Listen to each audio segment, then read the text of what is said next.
In 1976, Mao Zedong se dood was 'n deurslaggewende oomblik in China se geskiedenis. Die nasie het by 'n kruispunt gestaan en geworstel met die nalatenskap van Mao se rigiede beleid en die behoefte aan verandering.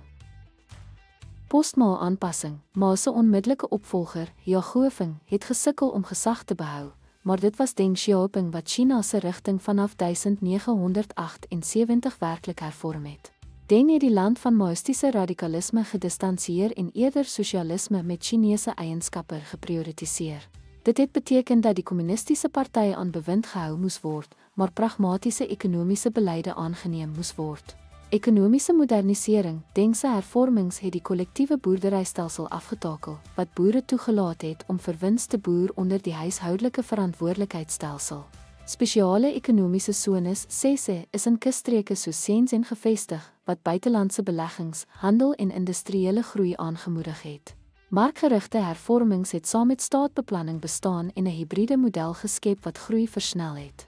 Oopmaak vir die wêreld. China het ook weer by die globale ekonomie betrokke geraak.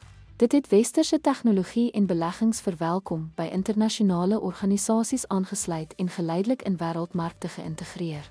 Hierdie verskywing het skerp gekontrasteer met Mao se isolationistiese standpunt en China as 'n opkomende globale mag geposisioneer. Impak. Teen die laat 20ste eeu het hierdie hervormings miljoene uit armoede gelig en China 'n sleutelspeler in globale handel gemaak. Die veranderinge het egter ook ongelykheid verbreed en politieke liberalisering streng beperk onder die kommunistiese party se bewind.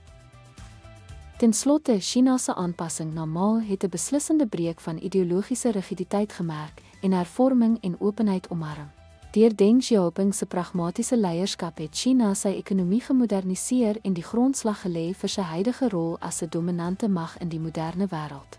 Dankie dat u by ons aangesluit het.